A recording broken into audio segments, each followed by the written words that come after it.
Hello, and welcome to the new episode of Good Soup After Dark. I'm Jay. I'm Marie. And today we have a very special guest, Krislyn Brown.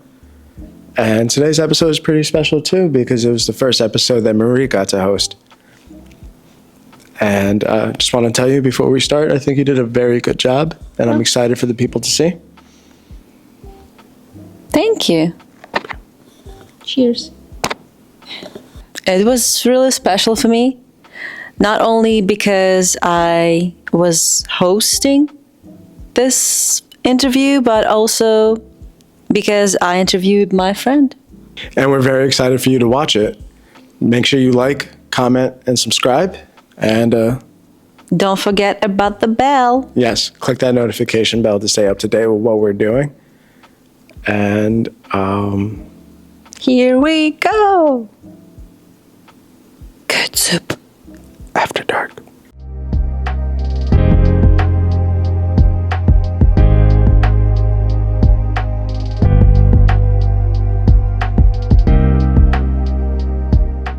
Hi, welcome to new episode of Good Soup After Dark. Marie Ree here, Jay behind the camera, and we introduce you our new guest, my friend Krislyn Brown, person with a big heart and understanding of art. Hello. Hi. That kind of rhymed. I liked it. Yeah. And today we want to introduce you this person in a really interesting way. We probably start with how we met. Yeah. Do you remember that moment? So I believe we first met at the Art Star event. It was both our first markets in Philly. We had both new to the city.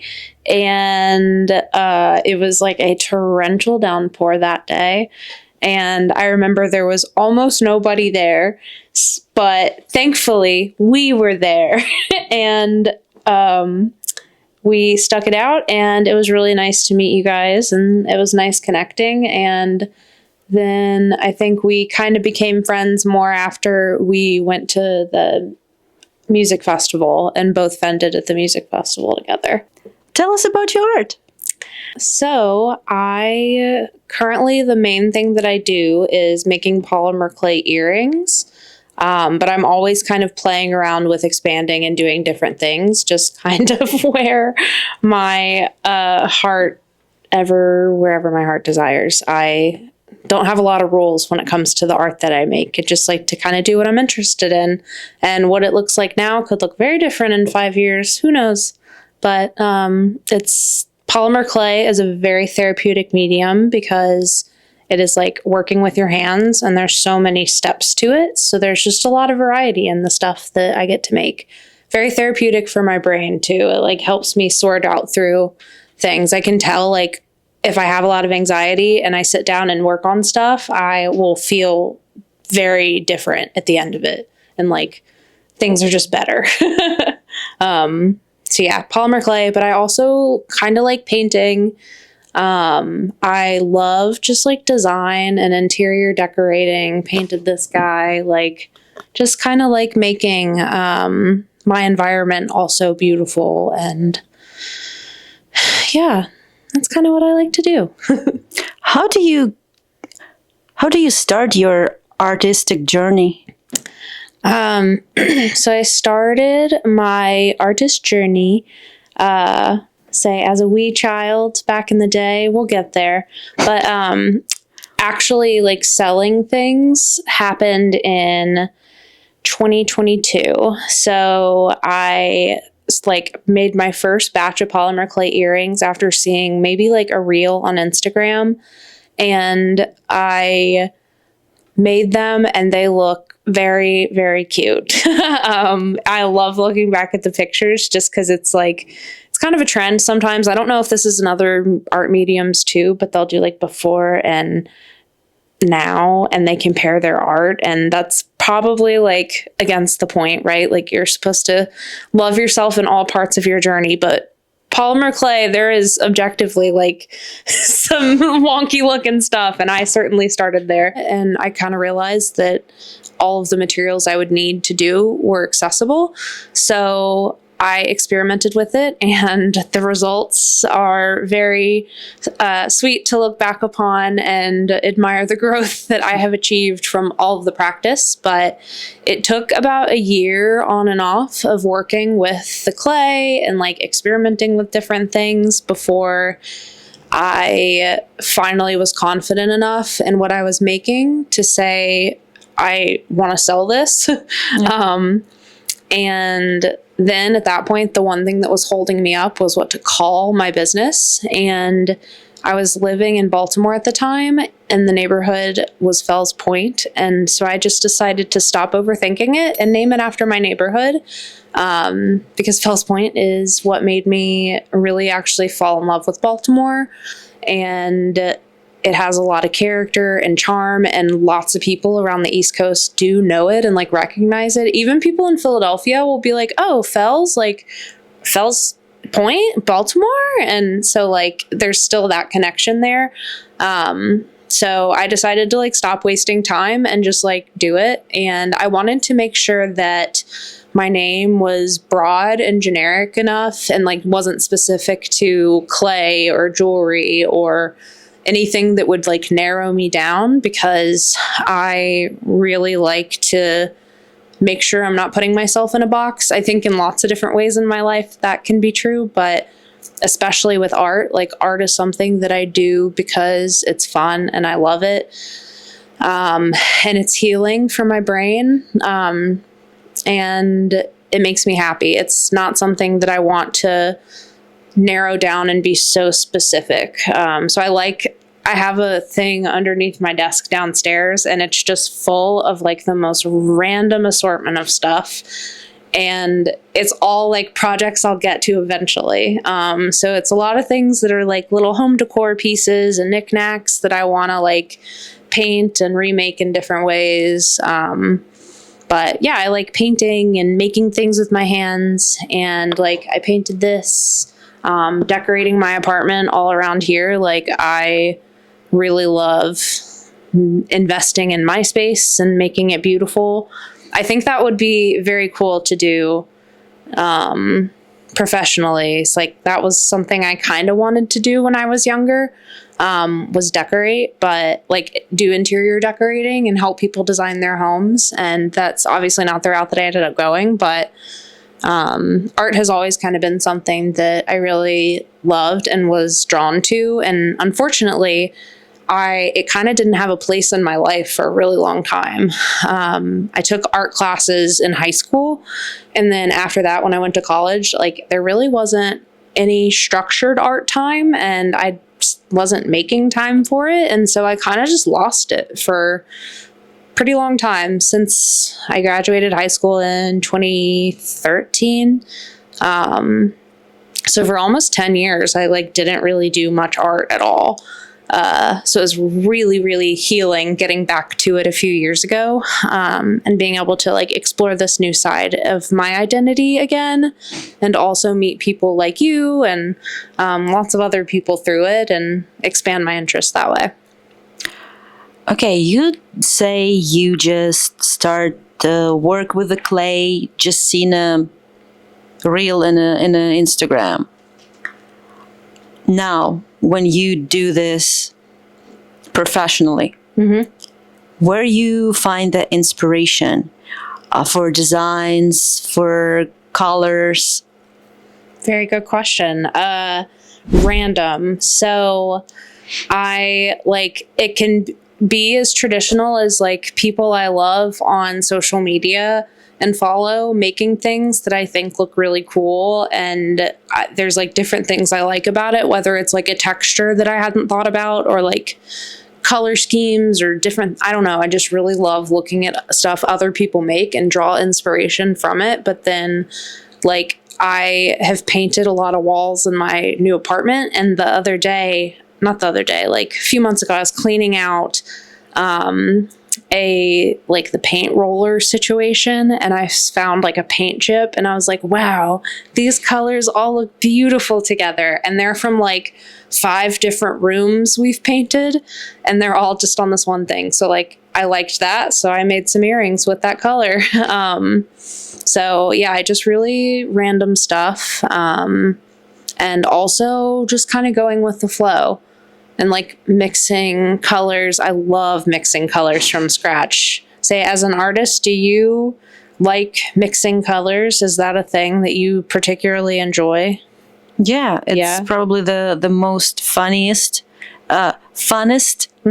part, because when you became a little bit more, I forget the word. When you work more with a paint, you already know what color do you have, but you just start and you do something and you not expect. Mm-hmm. Sometimes just like, ooh, so I can mix this and this, and I have this. Mm-hmm. But from all that you say, it feels like you have this creative note in your character. When you find out you have it, like you was a kid.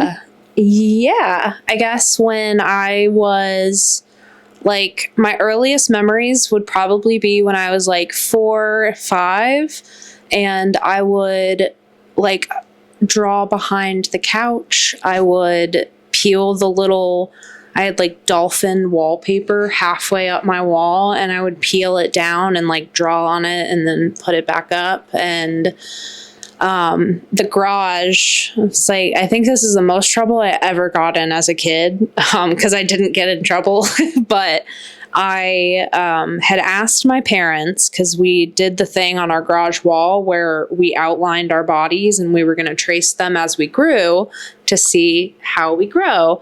And I asked permission to draw clothes on the body outlines, and I was told no. But in my little like 5-year-old head, I was like, but if I do it, once they see it, they're going to love it so much that it's not going to matter. And then unfortunately, when they came home and saw overalls and a big rainbow and like flowers and stuff all over the garage wall, it was not what they expect. It was not a happy, like, wow. But yeah, I think I loved making art of my environment from a young age, I guess. But even as I got older, it was less about drawing on the walls and more about decorating my room. So I started asking if I could redecorate my room, and my mom would let me move around my furniture over and over and over again. And pretty much every weekend, I would be rearranging my room in some way and decorating in some new way. And I would like sit on the ground, and I learned how to move my dresser by myself by just using my feet at the bottom. Like, I wanted so badly to surprise them that I had to do it all myself. And every time I would do my like grand reveal of my room, no matter how probably ridiculous it was, they were always just like, wow, cool, and like encouraging. So I was free to kind of like play with my room and do whatever I wanted back then, and that kind of, I guess, helped foster and nurture the creativity in me as well. And I like singing too. I did that a little bit in like middle school, but again, not something that I've really found a way for in my adult life other than karaoke bars. Like the once in a while, like my birthday last year or something, you know? Your parents support you with your art. Yeah, they definitely always have. Say, my mom, actually, the other day, I got a ding on my phone for an Etsy order, and I was like, wee! And it's like, sure enough, it was my mom. No shock there. And she's very, very supportive. She like buys earrings that are big, and I'm like, Mom, you're not gonna wear those, like they're so big, you like small things. But she just does it because she loves me.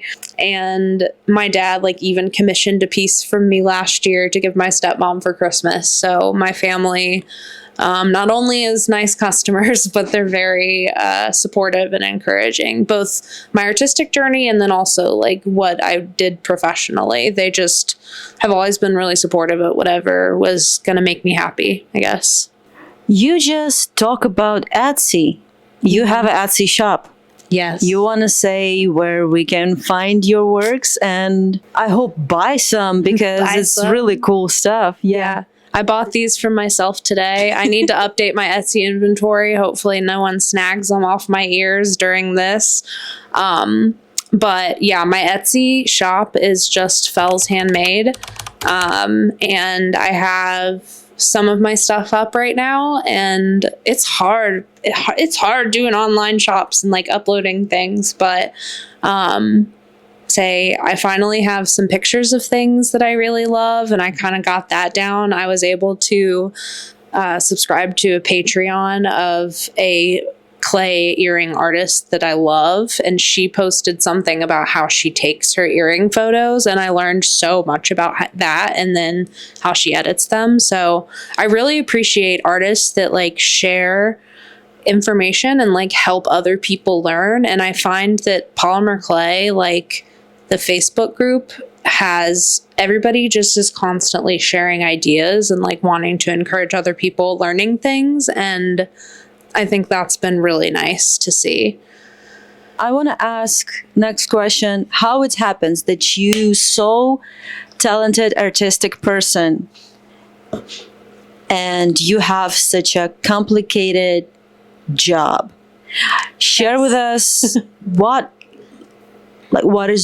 your job is, Yeah. and how it happens that you decide to be this kind of person.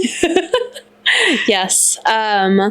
So my job is called a child life specialist, which lots of people have not heard of. And usually that's a good thing because we're not the people you want to meet, because that probably means, you know, a kid in the hospital for something. But yeah, my job is working with kids and families in the hospital. I'm currently in an outpatient setting, so the majority of my job focuses on helping kids and families cope with procedures and getting both like radiology scans done as well as medical procedures of all different kinds that they have to do, whether it's like a thyroid biopsy, knee injections, a lumbar puncture, like anything that is scary, they can come to us for because we can provide the sedation for it. So I'm often meeting kids and families that are feeling afraid, and my job is to help educate them about what's going on and then help them cope with it and kind of come up with a plan for how to best get through things. And it's a very rewarding job, and it's also very taxing. And it's taken a lot out of me. It's put a lot in me, and it's taken a lot out of me all of these years. I'm almost 5 years in to like working professionally as this job. And last year I worked in an intensive care unit. So I worked with very, very sick kids and their families. And I did it for a year, which was a lot for me. And I always say, like, I wouldn't change what I did because I like the professional and person I am because of it. And I think I learned to love myself more through having that job. But it also scared the crap out of me and broke my heart in so many ways. And, you know, it was a lot to go through, especially like being new to a city and not really having like a in-person support system quite fleshed out. And I was around new people at work and new coworkers and a new job in and of itself at a hospital that is much larger than my previous one. So it was just a whole lot to take in all at once and a lot of change, and very different from what I was doing at the hospital before. But say the love myself part, I think, that I took away from it at the end was how I didn't realize that I could be like a good friend and a good listener and meet people where they were at in such like a wholehearted way. And like I could hold space for people in a way that like surpassed my own understanding of what was even happening. And I had just over the years lost a lot of confidence and didn't love myself a lot. And so I think that was a really good step in the right direction. And this year has been kind of working on that. Say, I got my little heart tattoo at your tattoo studio, actually, on the first week of this year, because I kind of had a more dedicated mindset of like literally loving myself and figuring out what that meant. So that's kind of what I'm working on, in addition to helping people at my job and doing my creative stuff on the side, which also brings like joy and happiness to people. How it happens that you decide to working with the kids and that kind of specific situation, they find themselves in a kind of specific situation, and you explain them what's going on with them. How do you find yourself like, I'm gonna do this? Yeah. When I was 14, I started working at a like birthday party salon place for children. And so I knew I really liked working with kids through that job. And like, I think the cool thing about working with kids is how often they make you smile, and smiling more is statistically correlated with like living a happier life. And I know it's a little different being in the hospital because the kids are not always smiling. But I think in the unit I'm at now, kids are smiling and it can fill my cup. So I knew that I liked working with kids. I also was in a psychology class for the first time in high school, and I really, really liked it. And it was the first time I was actually interested in something in school. Like the only thing I remember ever being really interested in school besides art. And so, yeah, I liked psychology, I liked kids, and this job kind of combined both of those things. And I was a patient myself at the hospital, and while I didn't have a child life specialist, that's where I learned about the job. And that's when I decided, like, as a high school student, I knew exactly what I wanted to do. So I went and got my undergraduate degree in child development. And then after I got my undergraduate degree, I moved. That was in Memphis in Tennessee, where I'm from. And then I moved to Chicago for grad school. It's Erickson Institute, named after Erickson. But oh man, Chicago is such a beautiful city. I really loved it. I was only there for 2 years. But during my time there, I studied a lot about child development, family systems, how kids learn, how they develop fear, sadness, happiness, everything in between. And during the educational part, there was also a lot of like field work we had to do. So I volunteered at a lot of hospitals. I did a couple like student placements at a few different places to just kind of like gather as much experience working with different types of kids and families that are like going through different types of things. So whether it's preschool, a like sexual abuse clinic, a hospital, like I just wanted to kind of diversify my skill set to make me a better student and then ultimately a better professional. And that school was absolutely the right place to do it. So yeah, I went to graduate school there. And then when I was in grad school, we were applying for internships, and internships are very competitive, and it was very stressful, but I was very happy to have been offered an internship in Baltimore. So I moved there and was trained and eventually hired on at that hospital. And I am very, very grateful again for that part of my journey. Like, again, as much as my job has taken from me, it's also given me so much more, because like Am I in so much debt? Yes. Is there lots I haven't accomplished in my life because of the route that I've taken? Yes. But am I also, I think, happier knowing that I did this and am able to accomplish this? Yes. And I think what's cool too is that you don't have to do one thing your whole life.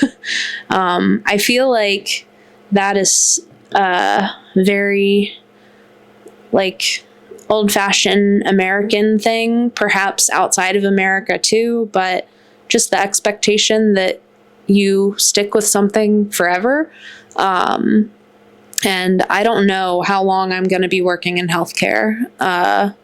Probably not forever, because the heart can only handle so much. But I like that I get to do this now, and when it's not serving me anymore, and if I want to do something different, I can.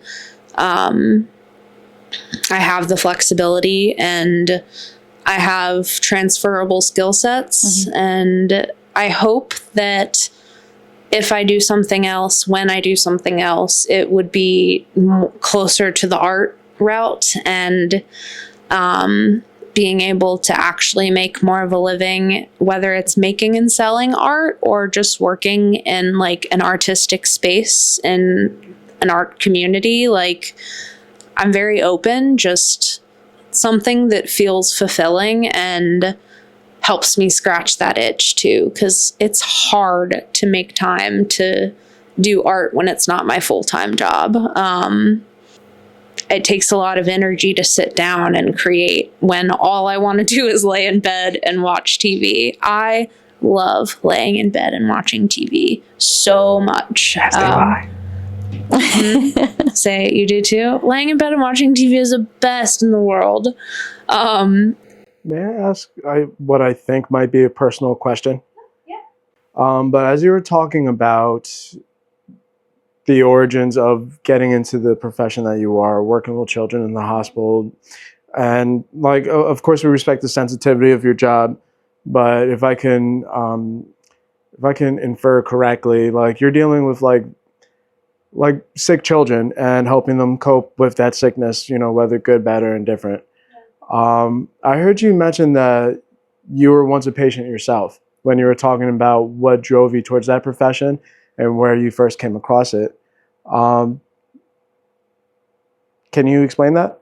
So while I didn't meet a child life specialist when I was a patient in the hospital myself, I did learn about it from being a patient.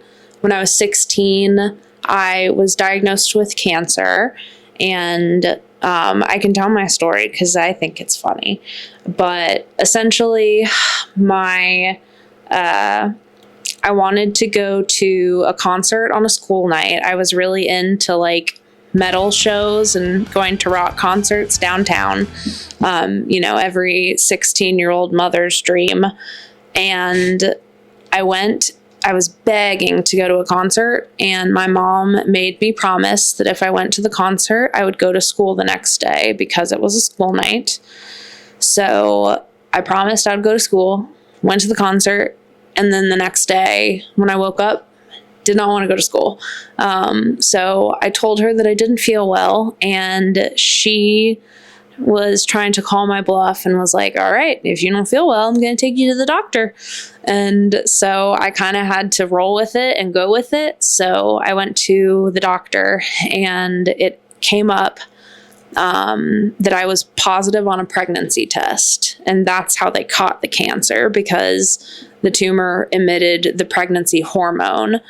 And so had I not gone to the doctor randomly that day, totally not sick other than that, then say really don't know what would have happened, because it was stage 3C when we caught it. And so it was very close from being all throughout my body. If we hadn't gotten it, like if we were a few months later, it could have been very, very different. But excuse my ignorance, but can you explain what the stages are?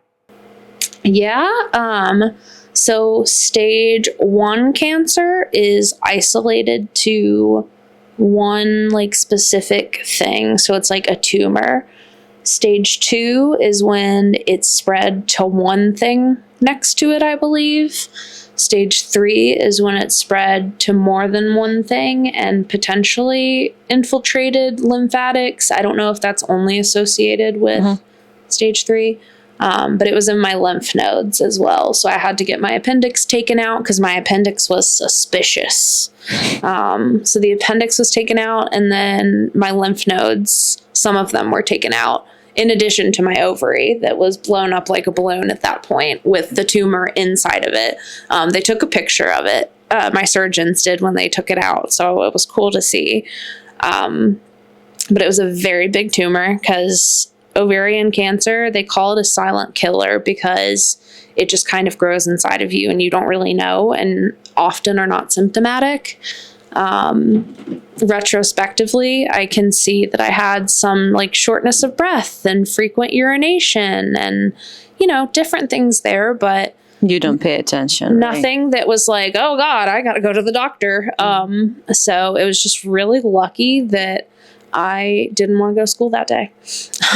Saved my life. And when I learned about that job and kind of decided to go this route, I had very hard boundaries about my own personal experience impacting anything about what I do and how I do it.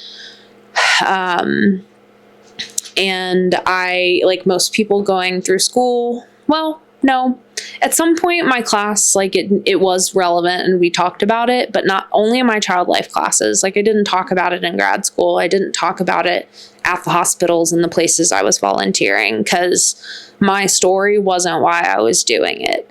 Why I was doing it was because I really wanted to do the job.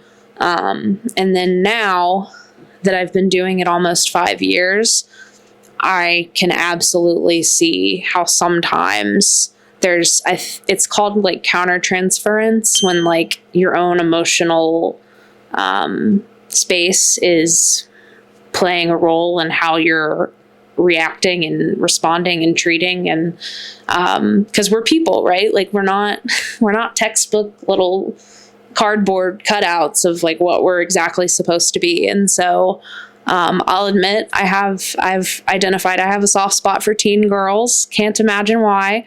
But at work, I find that working with teenage girls, all ages, obviously, but say something about kids being able to look you in the eye and know that they can trust you and that you're safe. And sometimes that's the only thing I can offer them. And that has to be enough. But yeah, I am grateful for what I have gone through, and very rare do I think about it at my job. It's very, very rare that I ever think about my experiences, because I also think that I was very lucky in that my treatment was only 4 months, and so many kids have treatment for years of their life and then relapse and come back for years. And that was not my life at all. I lost my hair. It was rough as a 16-year-old especially, but it grew back and I didn't have to lose it over and over and over again. So in the grand scheme of things, what I experienced is absolutely nothing compared to the kids and families that I work with every day. And I see that all the time and am constantly reminded of how fortunate I was to have had the experiences that I did. Because it can't come close, but it also helped. Like, I wouldn't say my experiences helped shape my empathy in any way, but it helped really like humanize this experience and make it like all that much more worthwhile. Like on a day-to-day basis, when I'm working with a kid and something really hard is happening, it's like when I have that breakthrough in that moment of knowing I've done right by a kid, I can, like, my inner child can feel happy and like supported knowing that it like carried on, you know? Why wouldn't you say it, your experience helped shape or even like influence your decision? Because you could have just been a regular child therapist with maybe not with your degree specifically, I don't want to claim I know much about your degree, but like you liked working with children, and just like it just kind of seems that your job really aligns with your personal experience. And I mean, I don't know if you believe in destiny or religion or anything like that, but like it seems like this might be your calling in some way or another, and maybe not specifically what you're doing now. I'm sure there's growth in the field, but I mean, you wouldn't say that your experiences at all really shaped what you're doing now? Not really, no. I think I honestly would have ended up here anyway. Like, I think I would still be the same person and caring just as much about my job on a day-to-day basis. And like, I have lots of emotions and anxiety that I have to work through on a day-to-day basis because my job is like advocating for kids, and it's not easy. And I'm working with people that don't always understand my role or know who I am or don't always agree with what I think is the best for the kid. So it's so much to navigate, and I think I would fight just as hard, because when I'm fighting for kids, it has nothing to do with me and like what I've gone through. It's everything I know about trauma and child development and anxiety and fear and all of that stuff, and trying to help somebody not feel that way in the future, if that makes sense. But I also will say one of my friends in the field has challenged that, because she's brought up how we're kind of like, in a way, not like brainwashed, but in graduate school, you're highly encouraged to have very strong boundaries when it comes to your own personal medical experiences and what you bring to the table, because it can be a really tricky scenario if there isn't healing and someone's like wanting to come do this job to give back. And that's when you can get in a situation where the person is doing it to gratify themselves. And so you're trying to avoid not looking like you're doing this for you, to give back and make you feel better. Because if you're doing it to give back, it's inherently selfish. So I don't know. It's like, it's just kind of what was drilled into me back then. And I wasn't super like, I didn't find it difficult because I didn't relate to it anyway. I think like my circumstances in life all happened to lead to this way, but it didn't necessarily change the professional that I am because of it, if that makes sense. I believe it's like a kind of new profession, because it feels like one moment people start worry about mental health and how people accept stuff. And I also believe that not only like kids need it because someone need to explain them how to deal with all this situation, but I also believe adult needs this too.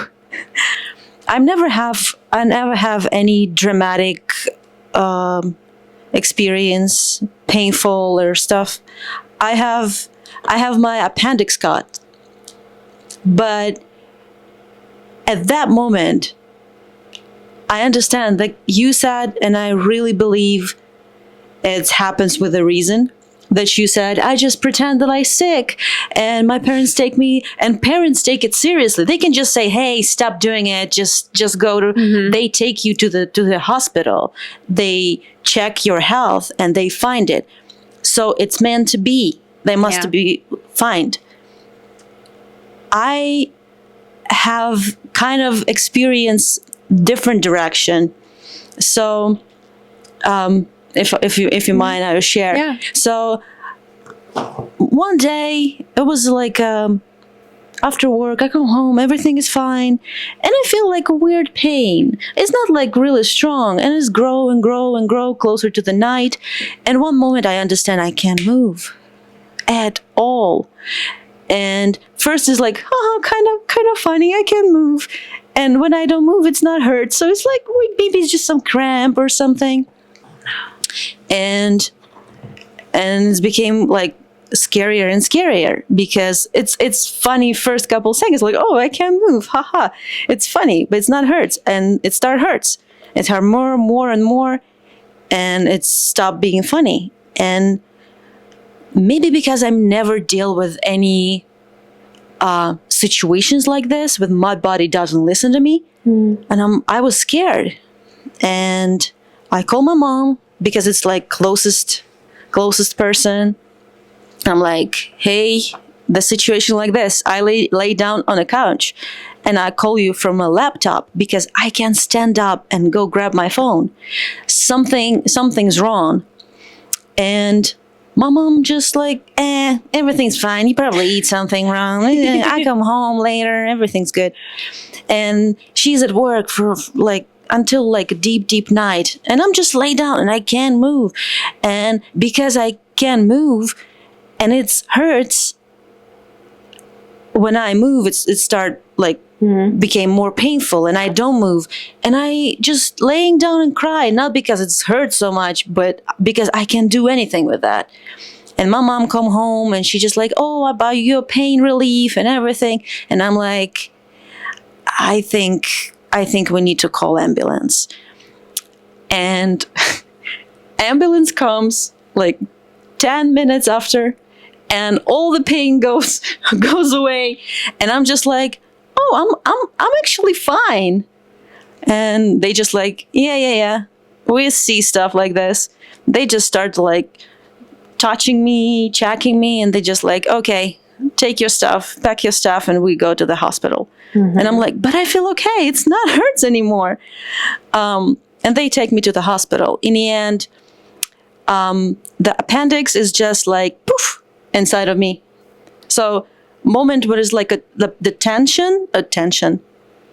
inside, I feel the uncomfortable and painful. And when it's like blow, pain stops.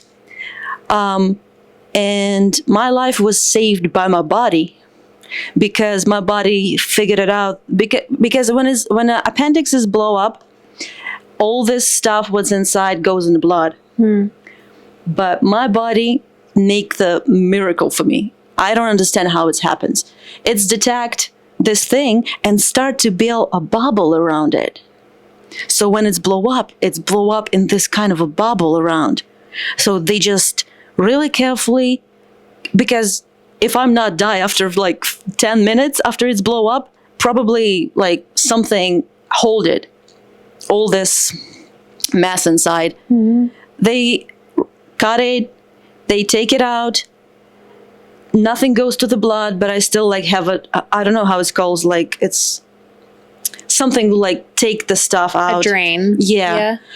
And I was such a bitch. All this time when I laying down on a bed in a hospital, I was such a bitch. In a way, like, I want to go home. I don't want to be here. Everyone's sick here. I don't want to be around these people. And how old were you? 25. Yeah. Or like 23, 25. I would be the exact same way, dude. and I only can imagine how kids deal with that. Yeah. Because I was adult. My brain, but it's probably such a big adrenaline or something goes to your brain, and you just like, nothing hurts. I want to go home with this tube just sticking out from me. And my mom just, first time when my mom's sitting with me, and she just like, you just acting like a bitch. And I'm like, I'm not a bitch. I want to go home. And I'm wearing this pajama, like a hospital pajama, just start packing my stuff. So it sounds weird, because like, why? You just have an operation, something, it was painful, it was uncomfortable.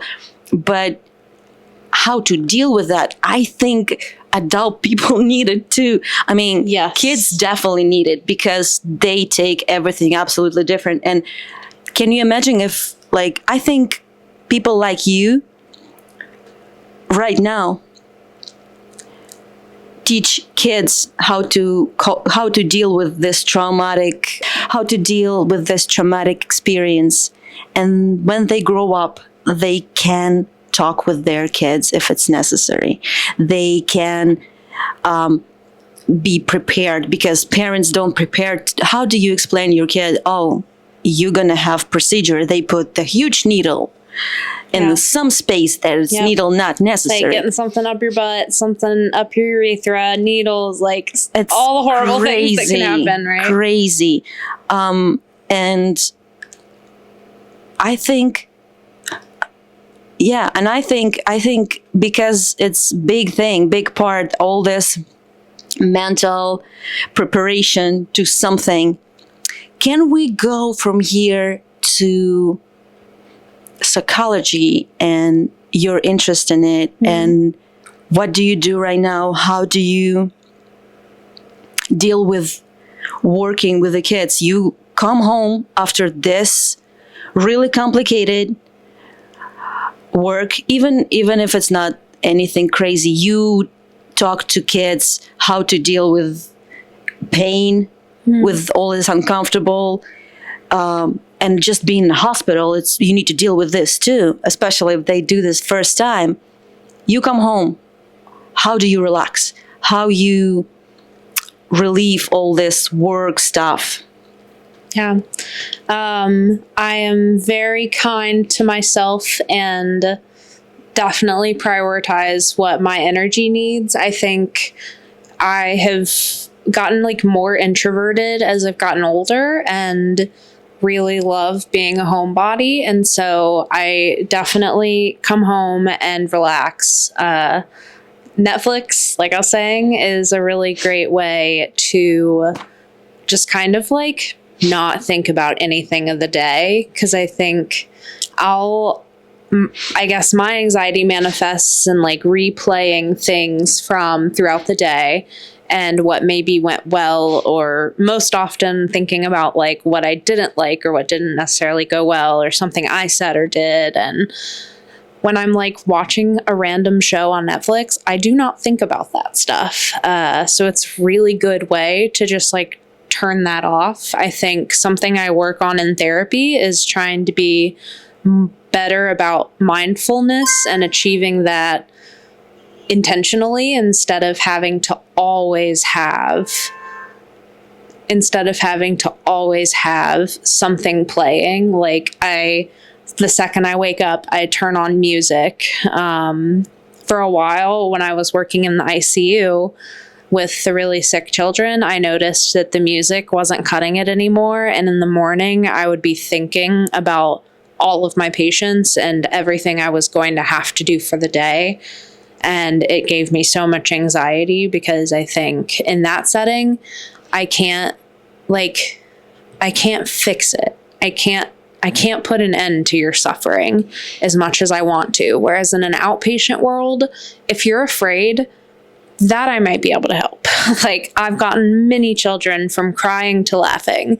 That I can do, but I can make kids feel proud of themselves. I can help children through all of these types of things, but sitting in a bed in the hospital, going through some of the hardest things of their life, there's not as much of an impact I feel as I can make. And so I got to the point where I had to like turn on shows and like have something much more stimulating to not think about my kids the second I wake up and I'm like in the shower, like stop thinking about them. And so I'm hoping to get to a point where I don't need to like constantly live in this state of distracting myself to not really think about it. But right now, Netflix is going great. I also really love spending time with Willow, my dog, and taking her to the park and trying to meet people through the park. Haven't met anyone in Philly at the dog park, but that was a really good way to make friends back in Baltimore. And then art is absolutely another thing that helps me cope. And whether it's polymer clay and sitting down to make something, or having another house project and working on something in my room, like creating and looking forward to that is really helpful. But I go through seasons where it's not. And like I don't touch my artistic side. I usually keep up with like home decor projects. Like that's kind of like a monthly thing. I feel consistent, but clay and painting, that's kind of more like seasonal for me, and I ebb and flow with my creative energy. But I know that I can rely on if I'm having a tough time, and just kind of like, sometimes I feel like with anxiety, I can feel it spinning around in my head. And when I sit down to make something, it just kind of like organizes all of the stuff. It goes from like chaotic all over the place to like everything's just going in a straight line and like going the way they're supposed to and flowing. That's like what the inside of my brain feels like. And clay kind of sorts that out in a way. I have a question. Yeah. I personally, when I work, when I draw something or anything that I try different types of art. When I draw something, I usually listen. Like I must have some kind of audio visual thing like rolling somewhere, and I watching a podcast or like some series about serial killers and stuff. Yeah. Like true crime. What do you watching when you create or listen when you create? Yes. Say sometimes it's music, but if it's shows, I also still like YouTube. I really love YouTube. But if we're talking shows here, I like reality TV because, again, how on earth could I possibly think about anything like remotely sad or real when I'm like watching chaos on Love is Blind? Like, I do not think about my life when I watch Love is Blind.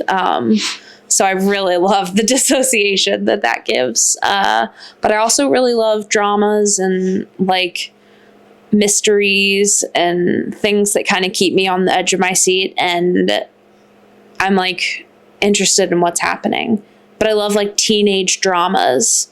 I never really grew out of that. So a good variety of things.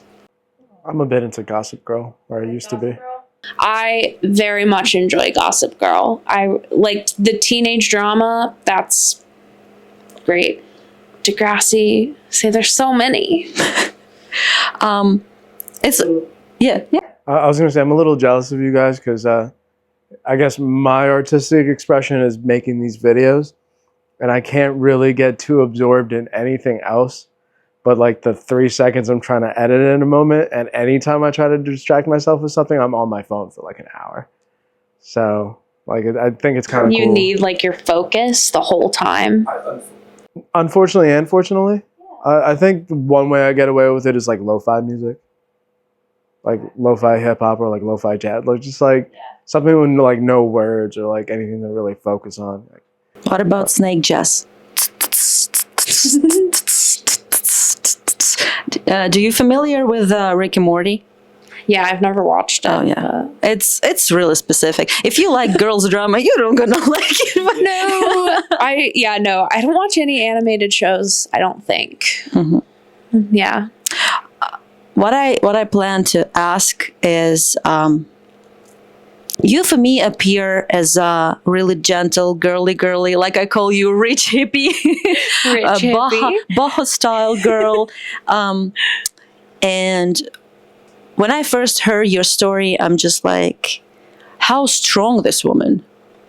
Like, it feels like there is like, you're like a candy. Is on top like a chocolate layer of chocolate, and inside is a nut. You know what I mean? Like hardcore, like something with like. You know, that candy scene is something else, like crazy. No, it's not crazy. It's just like you wait like, hard. Oh, she's so sweet. She's so sweet. Boom. You have this, break a tooth. You know what I mean? Something like this. Mm-hmm. How do you feel your character is? Like, because for different people we appear differently. Mm-hmm. And that you go through therapy and art, your work, your therapy, you as a person, how do you see yourself? Like, who is Krislyn Brown? Who's this woman? The $1 million question. It's interesting because when you said like a candy that's like soft and sweet on the outside and hard on the inside, I'm picturing more of a avocado. Okay. Where perhaps it appears all together on the outside, but then if you squish it, it's very squishy and not very strong at all.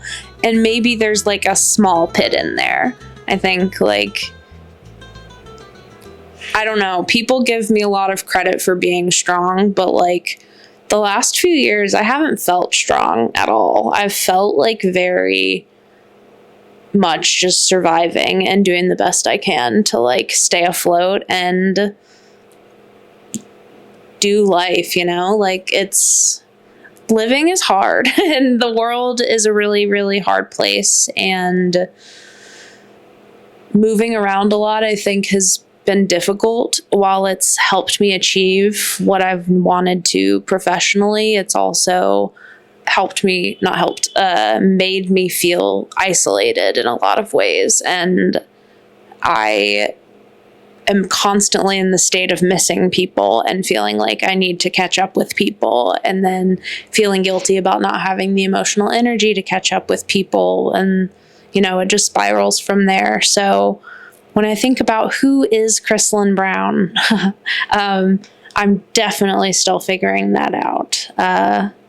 I kind of realized, like I had said at the beginning of this year, that my lack of love for myself was really holding me back. And I think that was for a lot of reasons, both related to past and relationships, but also like just regular mental health stuff and pandemic and like, you know, all that stuff kind of happening. Just everything was downhill from there. I started working in healthcare during a pandemic, working full time, and am far away from my family. And now I'm moving again. So it's a lot, but I had to move for my financial situation. Unfortunately, doing what I do, while it is very important, does not make the hospital money. With the exception that in radiology, we actually can save the hospital money. So hoping to explore that in the future, but I had to move here for money. I didn't want to leave that job necessarily. I didn't want to leave my friends, but I had to. And so that also like put me in a victim mindset in a way. And I had to work through that while also like learning the new job and grieving a lot of new things at the hospital. I think too, I feel really fortunate to have lived like a really happy childhood. I think like my growing up was not perfect, right? Like I definitely went through difficult things as a kid and as like a teenager, but while my life like wasn't perfect and easy growing up, and I definitely had difficult experiences, I had a really like safe and relatively happy childhood. And then going into the world, which is not safe and not always happy, it just kind of like, whoa. And even in healthcare too, right? Like it's just, there was a lot of grieving I think I had to do about how hard the world and life and everything really is, whether it's capitalism, healthcare, everything in between, politics. Like it's just been a rough few years, and I've learned a lot, and all of it's helped shape my beliefs and the person I am and the things that I care about and want to do. And it's not been easy. Well, I can tell you, you said one thing about avocado, and it's stuck in my head because I grow avocado. You do? Even from a small pit. On your If table. you put this in the water and let it just soak it, it starts to grow like we just have avocado, and it's just like really tall, and it starts to make the leaves, and it's so weird. It's not that, like, we know the plants are kind of like alive, but I was so happy. And I think this like child, like this, like a kid feel this like a happiness. Ooh, I put this pit in the water and it started growing. And that moment I understand, if you don't pay attention to small things that make you happy, what are you waiting for? Like, you wait for what? For $1 million to fall off on your head? It's possible. It's always possible. Planes, helicopters around us. But I think main reason why we relieve really complicated situations, and I think most of people remember good stuff and bad stuff more than bad stuff, good stuff more than bad stuff, because good stuff, when you remember it, you feel this like gentle, warm feeling. And when you remember the bad stuff, it's just like, oh, it was bad experience. It was uncomfortable. I hate it. You don't feel that pain anymore. You can. And you can feel sad or something, but we need to concentrate on something good.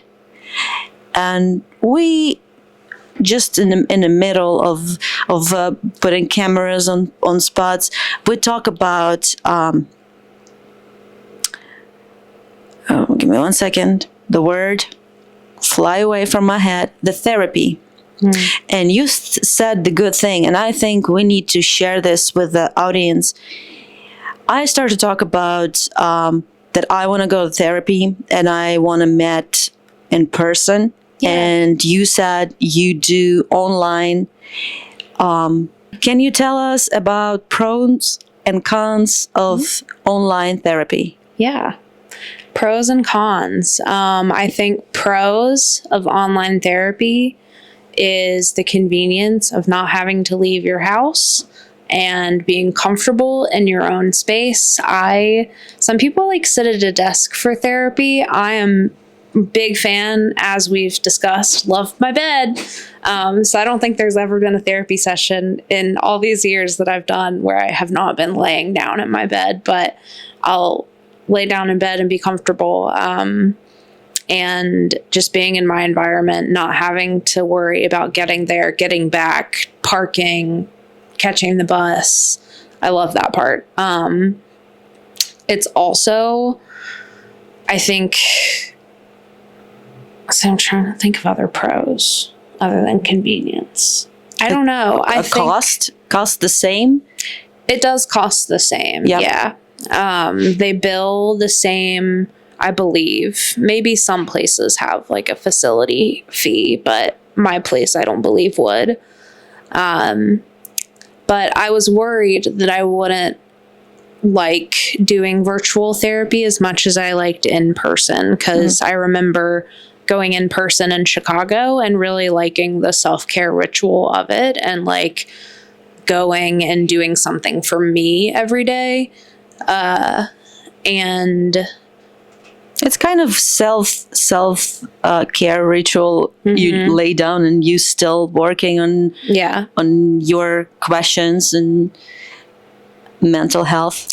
It feels almost like I would feel going to get acupuncture, or like once in a blue moon if I'm getting a massage or a haircut. Like, I'm like taking the energy to leave the house for nothing other than myself and like what is good for me and what I want.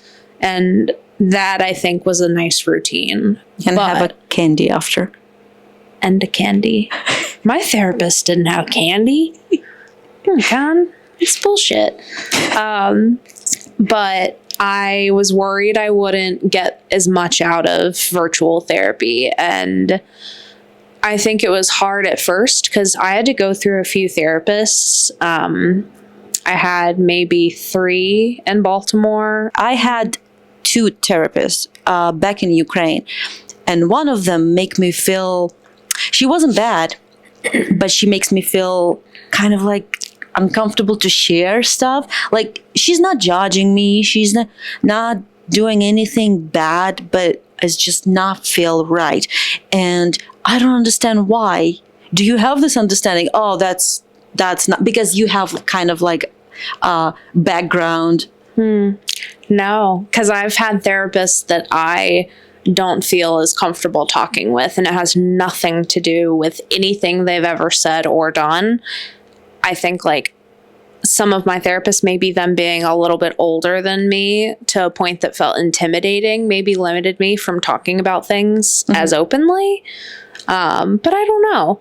But I think in general, knowing that like if you're not happy with a therapist, it is okay to find a different one. And I've had mediocre therapists, but I've also had really, really incredible ones. And I think everyone says it takes a few sessions before therapy like really starts to feel comfortable. But I think pretty early on, like if somebody is making you feel uncomfortable or saying things that hurt you in any way, that is not right and shouldn't be the case. If anything, it should just feel a little like awkward getting to know a new person and then getting more and more comfortable as you go. I think that's good therapy.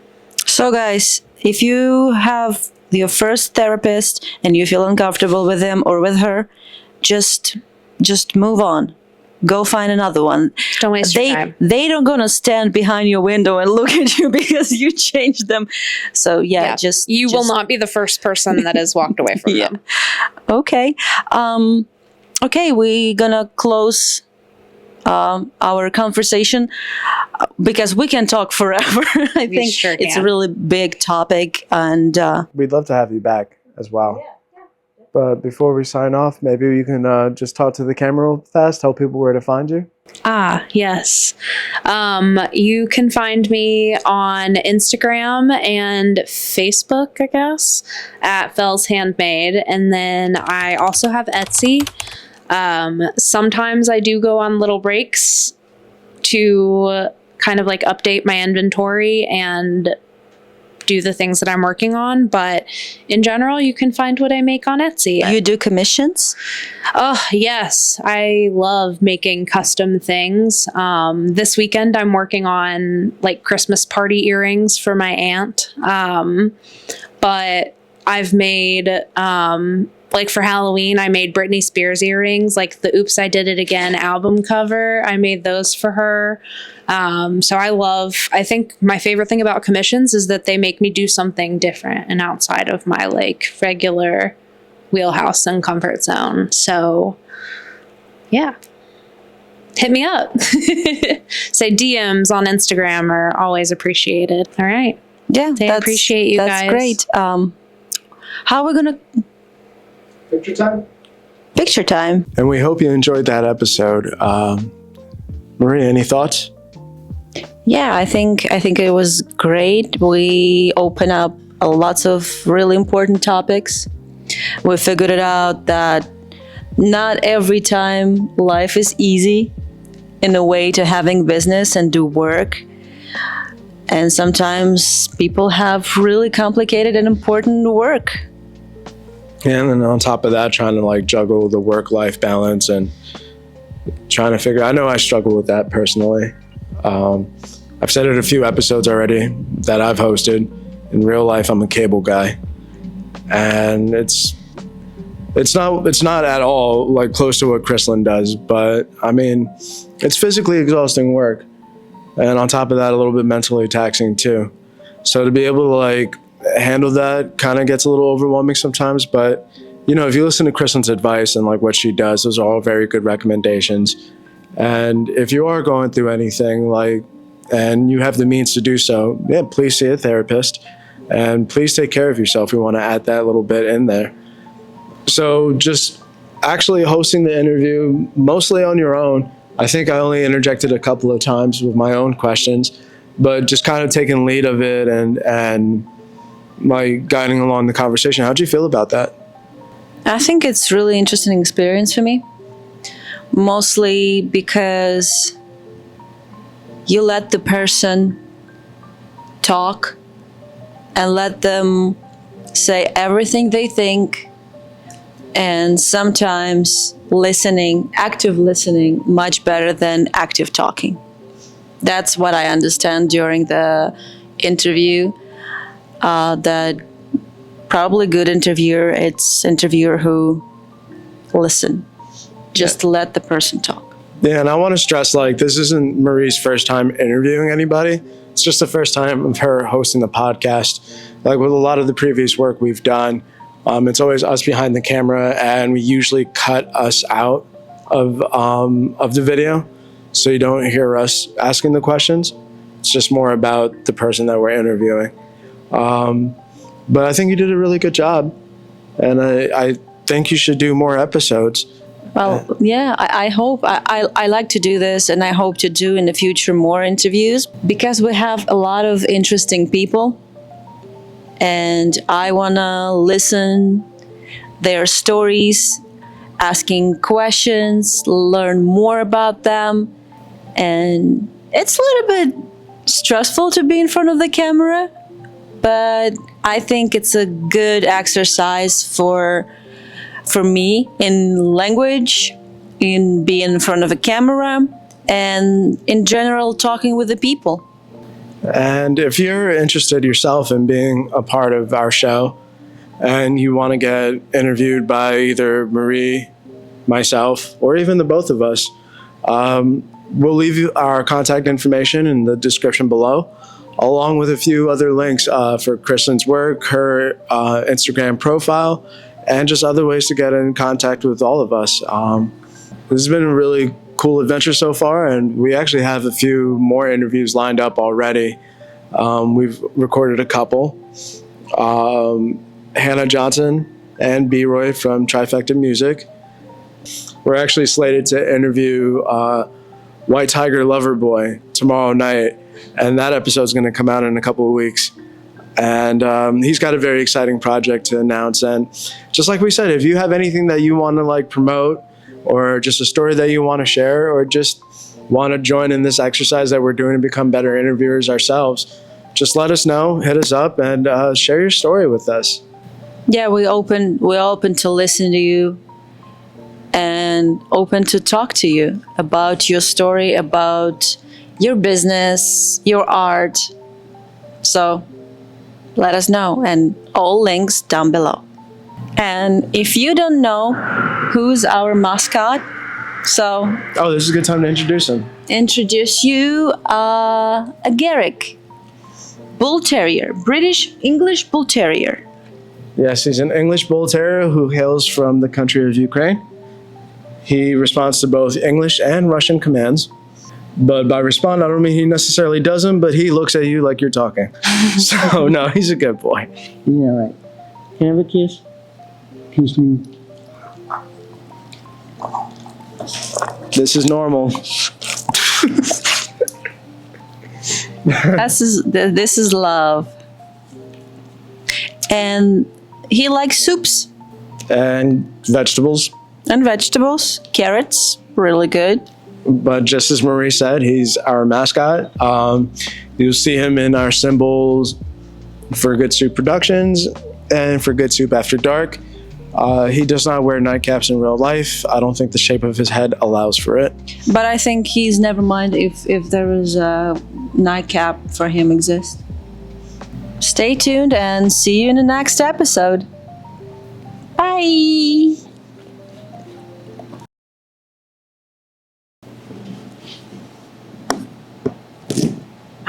What's there?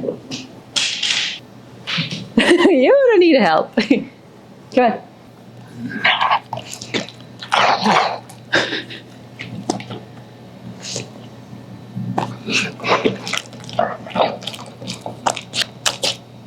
I think across the screen we're going to have banana time flashing. Banana time!